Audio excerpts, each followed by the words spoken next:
Empire auto, जहां पर आप अपनी ड्रीम कार खरीद सकते हैं या अपनी कार बेच सकते हैं। Empire Auto, Zoo Park, Hyderabad.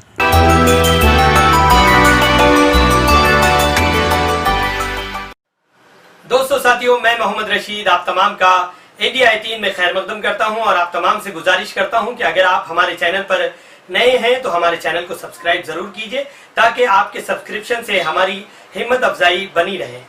केंद्रीय मंत्रियों की एक फौज, मुख्यमंत्रियों की एक फौज, पूरी भारतीय जनता पार्टी यहाँ पर हैदराबाद में डेरा जमाए हुए है। हम एक सवाल करना चाह रहे हैं भारतीय जनता पार्टी से, अगर पूरी फौज को यहाँ पर भेज दिए है, मोदी जी आप क्यों नहीं आए? आप भी आ जाते, देख लेते हैदराबाद कैसा शहर है, हम घुमाते आपको चार मीनार पुराना शहर कैसा है।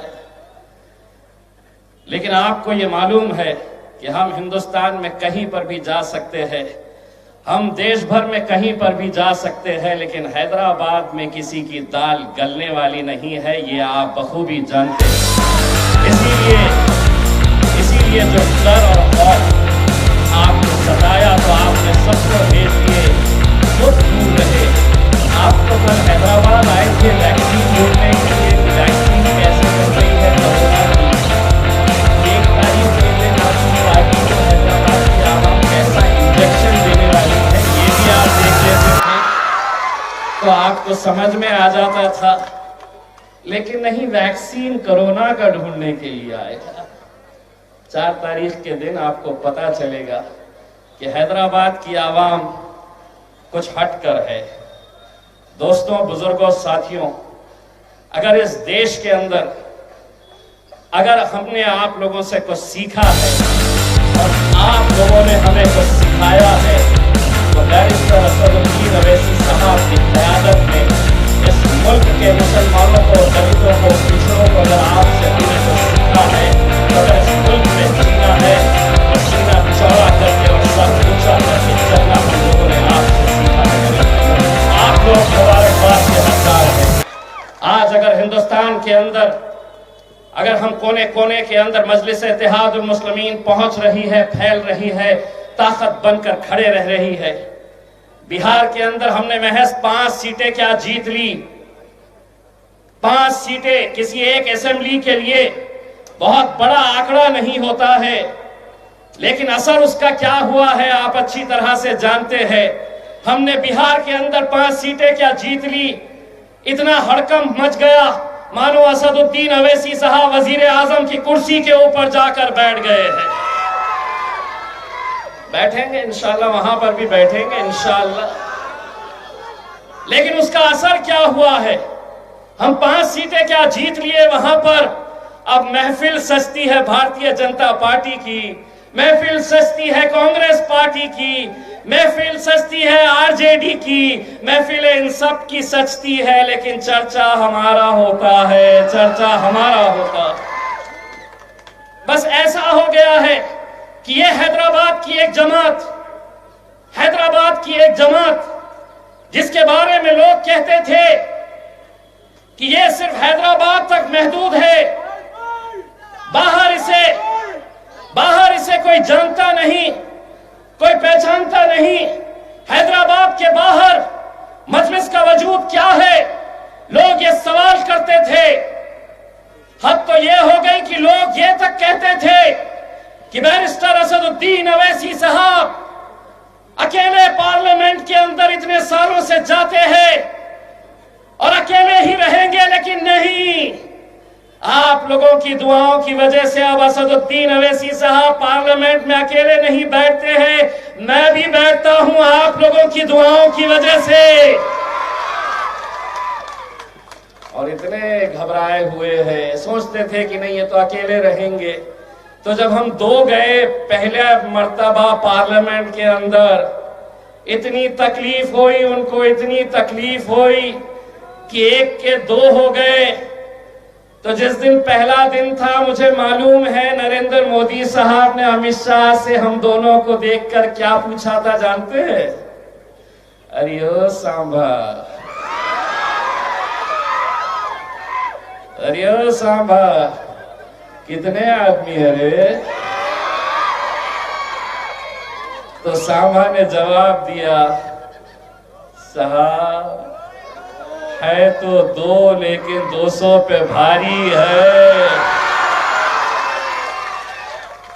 अल्हम्दुलिल्लाह ये शुरुआत हुई, और जब मैंने पार्लियामेंट के अंदर पहला भाषण दिया तो एक भाजपा का एमपी बोला, पहले वो तो बोलते थे अब तुम भी बोलेंगे। मैंने कहा मजलिस इत्तेहादुल मुस्लिमीन गूंगे मुक्के बहरों की जमात नहीं है, बोलने वालों की जमात है, और हम बोलेंगे, डटकर बोलेंगे। पहले तुम बोलते थे हम सुनते थे, अब हम बोलेंगे और तुम्हारे बाप को भी सुनना पड़ेगा, सुनना पड़ेगा।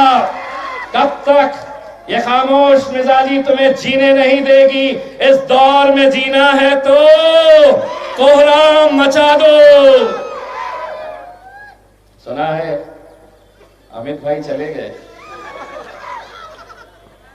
मैं अमित भाई कह रहा हूं, वरना हैदराबाद की हमारी एक बहन ने कुछ अलग नाम दी थी, मैं नाम नहीं देने वाला हूं, मैं नहीं बोलने वाला हूं, वरना ये बैठे हुए हैं सामने लेकर इसमें कि वह बनाते तब बनाते। क्या बोली थी मुझे नहीं पता, अब बोल दे। ठीक है मेरे भाइयों, मैं आप लोगों से सिर्फ इतनी इल्तिजा करने के लिए आया हूं।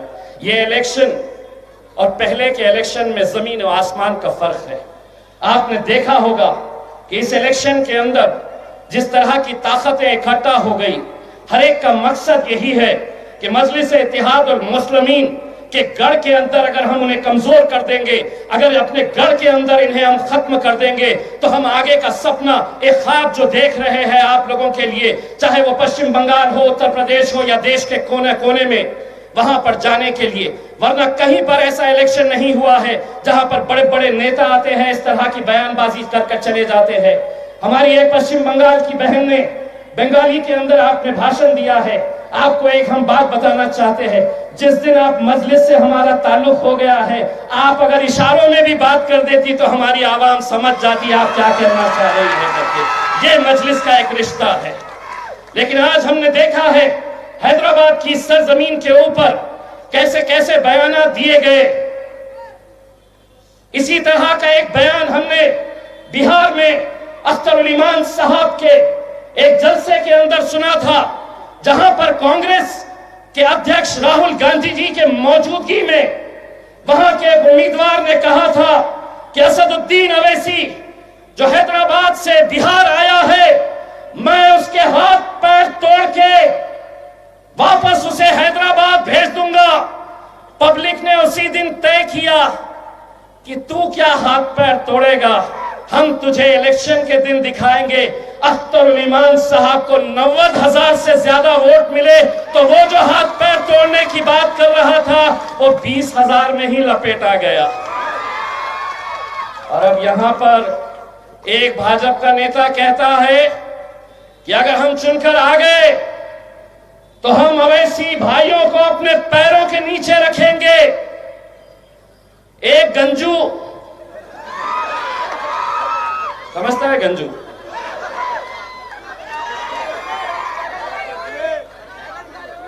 टकला,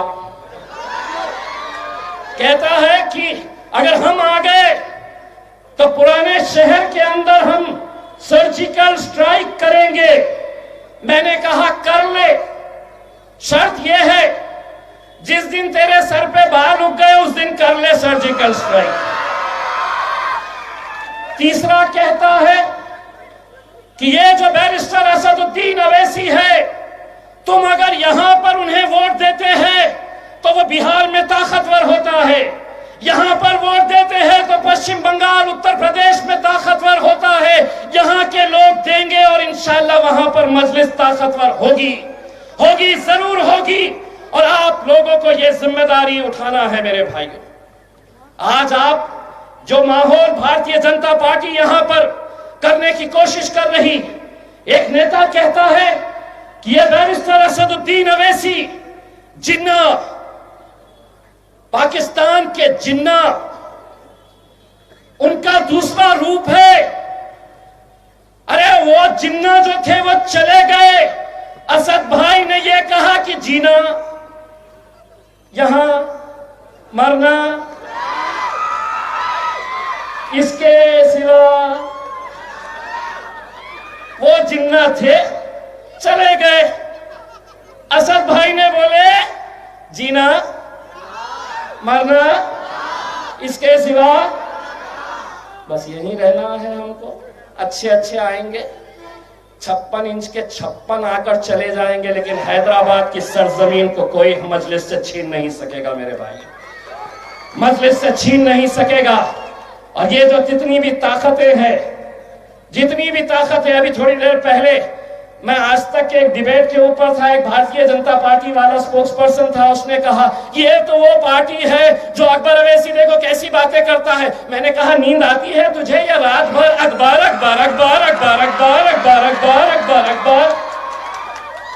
अरे 4 तारीख तक सो जा, तुझे समझ में आएगा कि तुम्हारी पूरी ताकत लगा दिए थे यहाँ पर मजलिस। और यहाँ पर अगर लोग अपनी मोहब्बतों को इतने सालों से जो नवाजते आए हैं, दोस्तों ये आप लोगों की मोहब्बत है, आप लोगों की मेहनत है, आप लोगों की मशक्क़त है कि जिसकी वजह से आज मजलिस इत्तेहादुल मुस्लिमीन पूरे हिंदुस्तान के अंदर जो फैल रही है।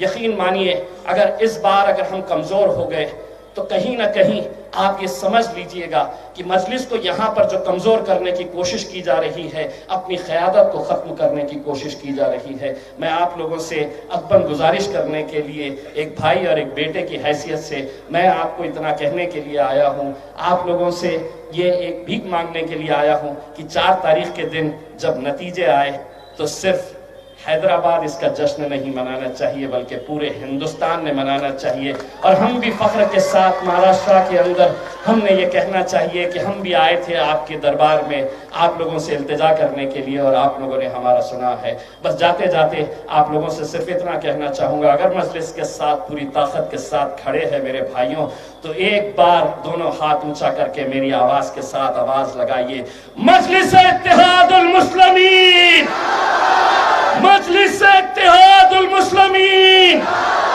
बैरिस्टर असदुद्दीन अवैसी, जनाब अकबरुद्दीन अवैसी। बहुत बहुत शुक्रिया। जाते जाते 1 तारीख के दिन सिर्फ धपा धप धपा धप धपा